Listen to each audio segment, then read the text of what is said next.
Welcome to lecture 2. So let us continue with SQL.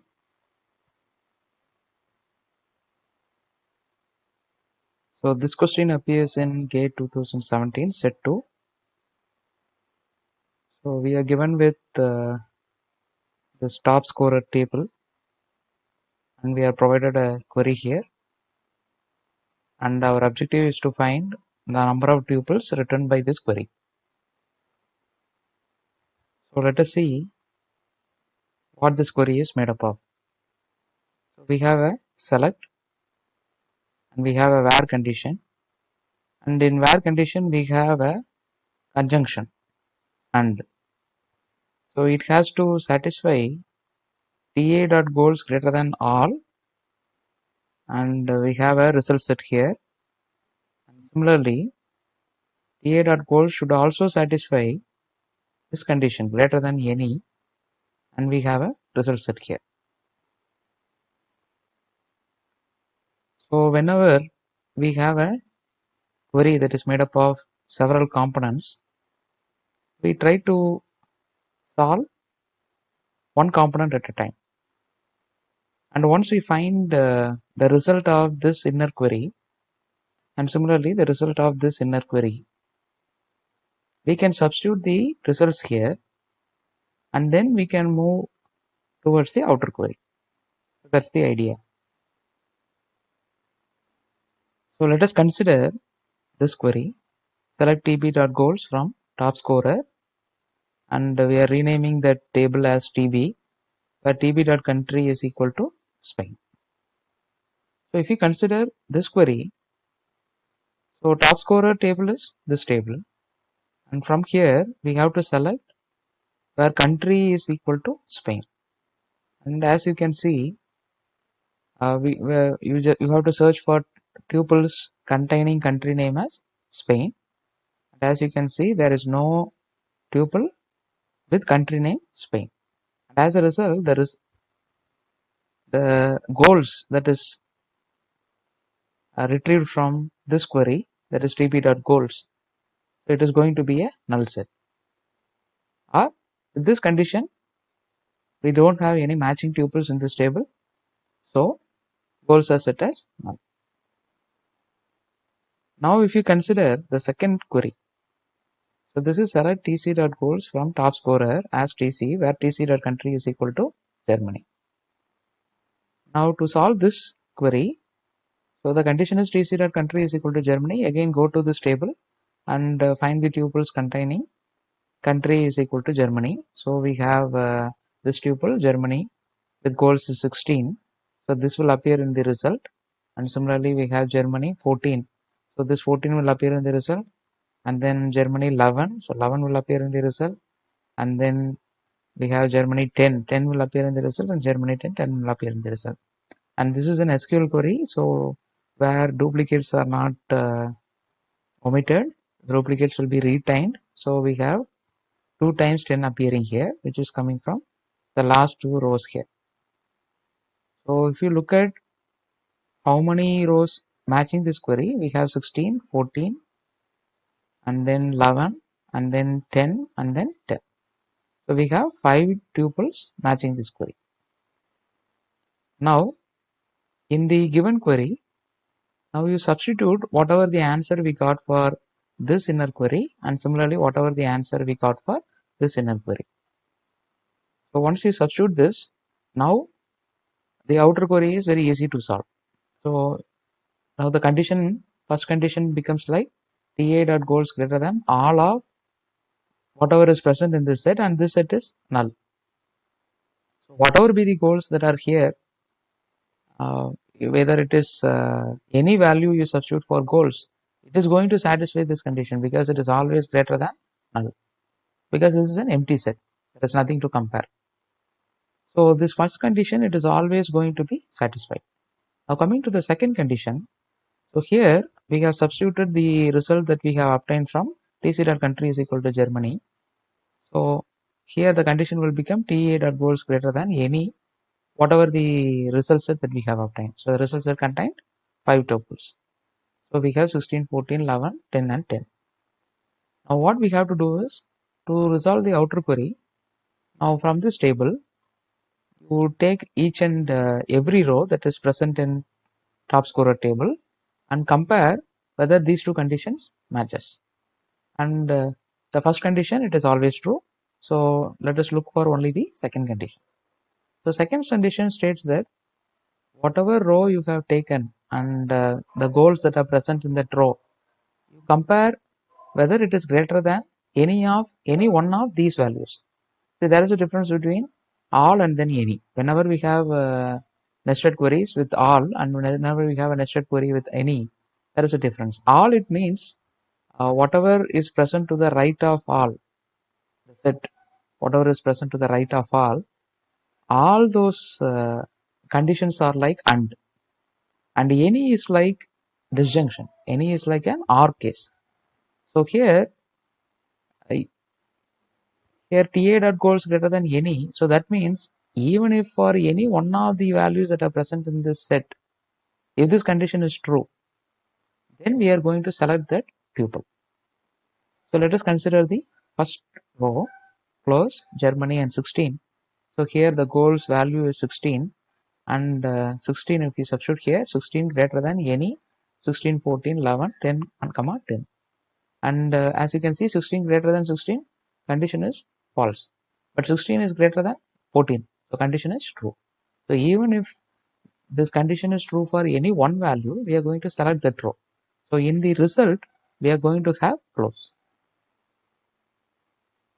And coming to the second row, 15. Now 15 is greater than 14. So again, right, Ronaldo will be selected. And 14. Now 14 greater than 16, no, condition is false. 14 greater than 14, condition is false. But 14 is greater than 11. So G Miller will be selected. And 13 is greater than 11. So Fontaine. So he will be selected. And 12 is greater than 11. So this will also be selected. Pele. And 11 greater than 10. This will also be selected. 11 greater than 10. This will also be selected. And 10 greater than 10, condition is false. So starting from this row till the end of these rows, all these things will be omitted.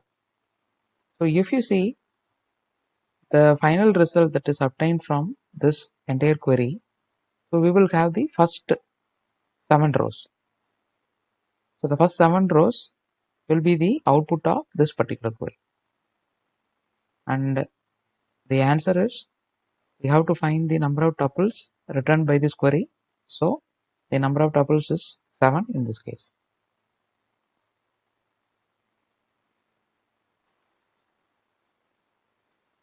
So this question appears in GATE 2017 set 2. So here we are provided with two tables, T1 and T2.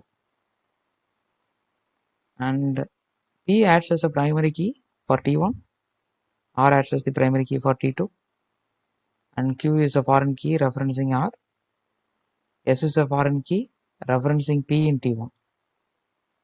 And this is what is being given here. And this foreign key can be considered as a parent-child relationship. So Q acts as a foreign key. So this is like a child and R is your parent, which means the set of all values that are present here, it has to come from the set of all values in R. So similarly, the set of all values in S, it has to come from the set of all values present in P. So that's what we mean by parent-child relationship. And in T1, this Q, for this Q, we have set on delete cascade and on update cascade. And similarly, for this S, we have set it as on delete set null and on update cascade. Now what do you mean by on delete cascade is, whenever we delete parent, we also delete the child. That's what we mean by on delete cascade. Now why you delete the child also? Because child may refer to a value that is not present in parent. So on delete cascade may be set. Another option for on delete is, rather than deleting the child, rather than deleting the entire row, we can just set that particular value of foreign key as null. So that is another option, onDelete set null. And in T1, so we have this onDelete cascade in this relationship Q and R, and then in T2 we have a onDelete set null relationship in this relationship.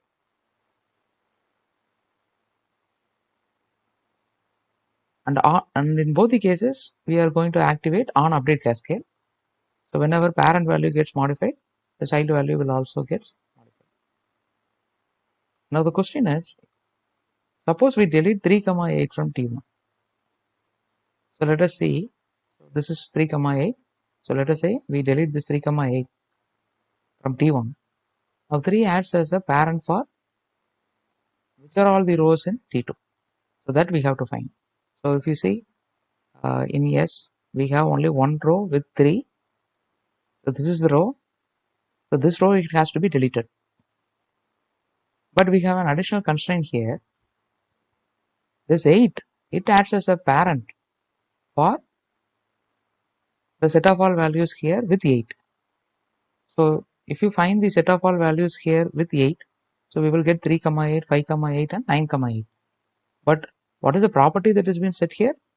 Here the property is whenever we delete this 8, we are not going to delete these rows.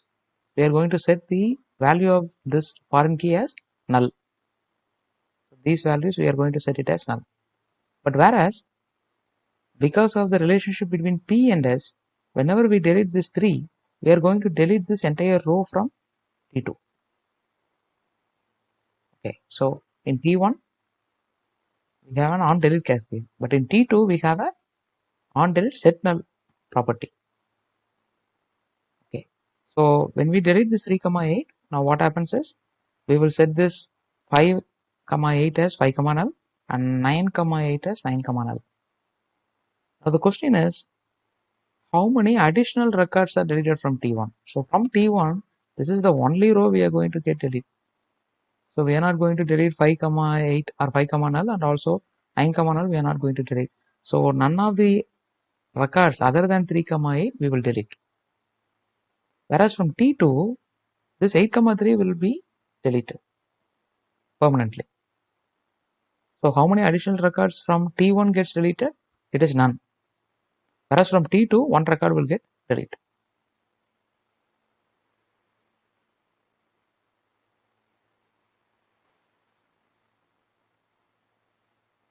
So this question appears in GATE 2016.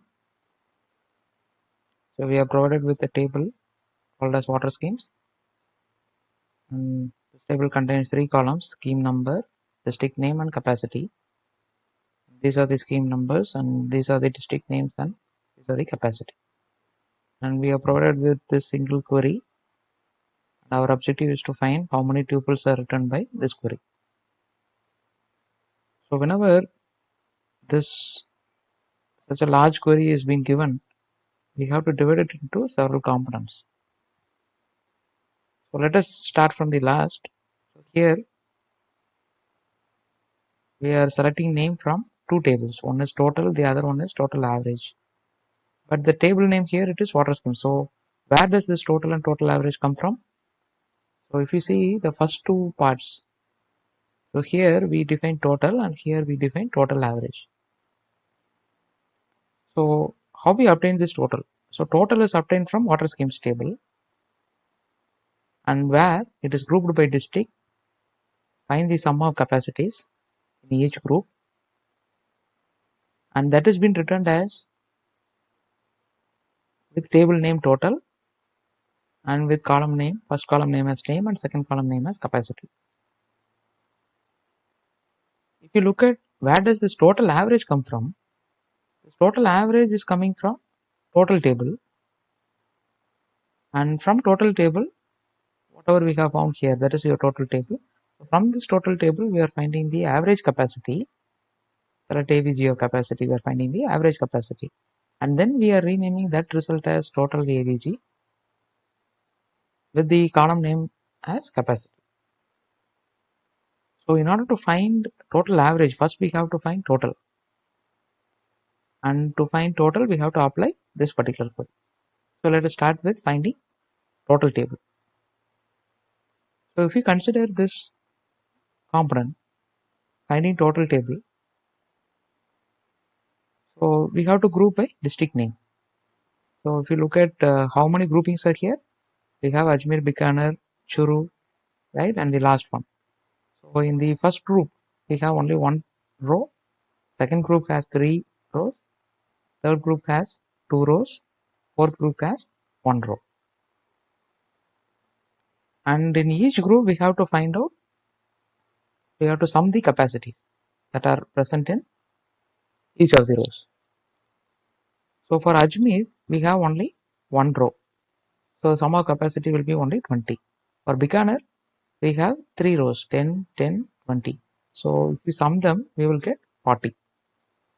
And for Churu we have 2 rows, 10 and 20. If you sum them we will get 30.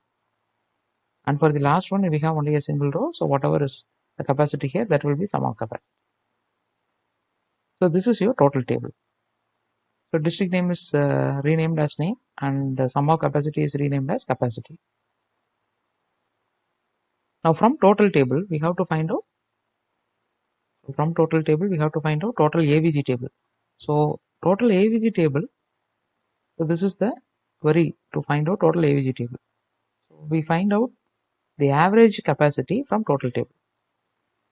So what is total table? We have 20, 40, 30 and 10. So find out the average of this capacity.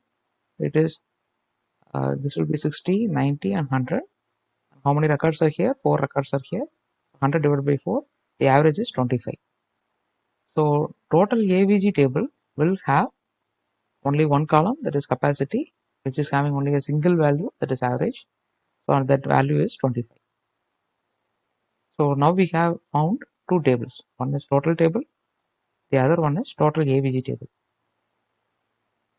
Now let us apply the last query. So now we got total table, we got the total average table.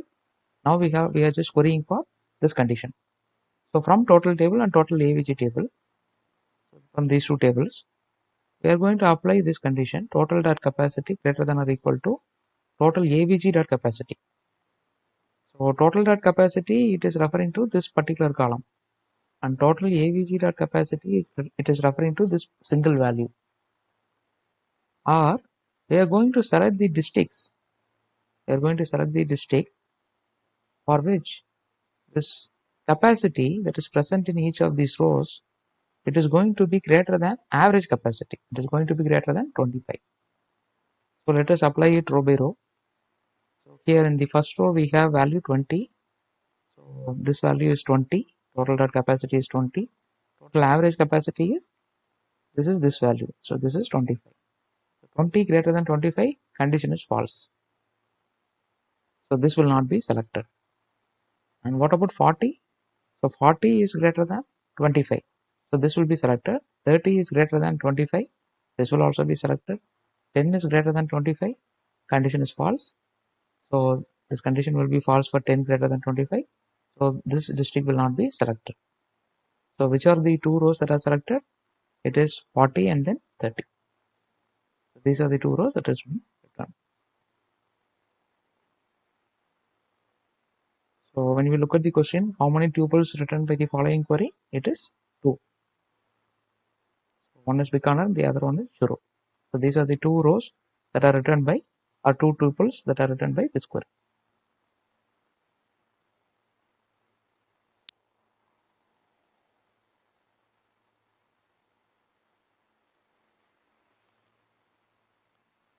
So this question appears in GATE 2015.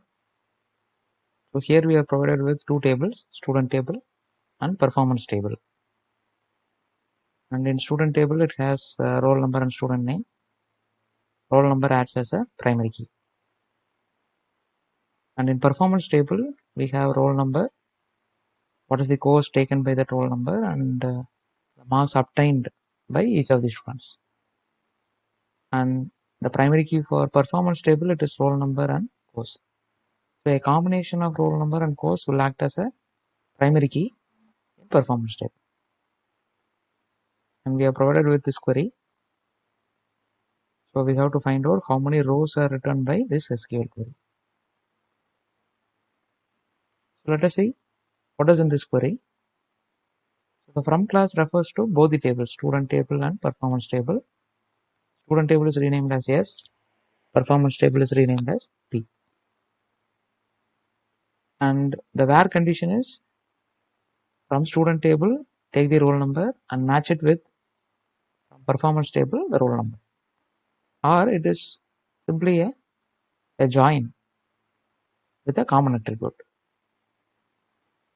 And since roll number is here, it is a primary key, and here this roll number again it is common for both student as well as performance. So when we perform Cartesian product of student and performance, with this condition it becomes a join. So let us find the join of student table and performance table. So from student table take the first row, 1 Raj, go to performance table, find the rows where roll number 1 appears. So we have the first two rows, roll number 1 math 80 and 1 English 70. So when 1 Raj is mapped to performance table, we will get this particular row, 1 Raj math and 80, 1 Raj English and 70. Now coming to the second roll number. So here we have 2 Rohit. Now 2 Rohit, he is studying 2 subjects. He has taken up 2 courses. One is math, the other one is physics. So these 2 rows will be matched and the corresponding marks will be retrieved and it will appear in the result. So we will get 2 Rohit math and 75. So that is third row here, and 2 Rohit physics and 65. That is the fourth row here. Now coming to the third roll number. So it is 3 Raj. Now roll number 3 is studying English as well as math, and we have the marks obtained 80 and 80 in both the subjects. So when you map this, we will get 3 Raj and then English 80, similarly 3 Raj, math 80. So the last 2 rows corresponds to roll number 3. So this is the result of join. But here we are going to select. So from we have completed from class and where class. So this part is over. But if you see, we have a group by class followed by we have a select, and for we have to find the groups by student name, and for each group that we find we have to find the sum of marks. That is our objective, and we have to select the corresponding student name followed by sum of marks.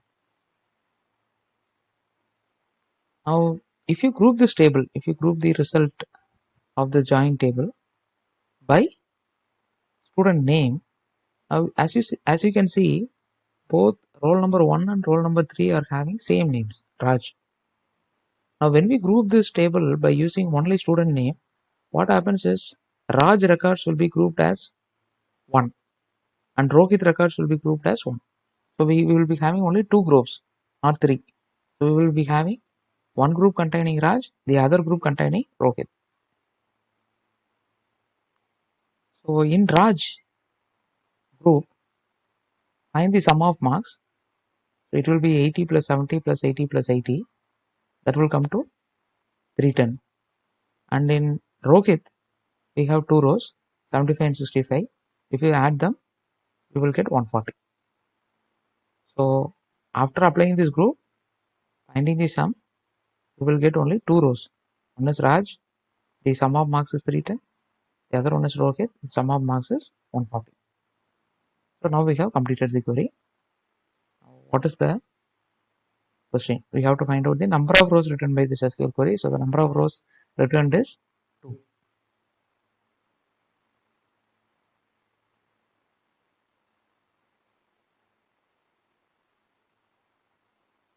Thank you.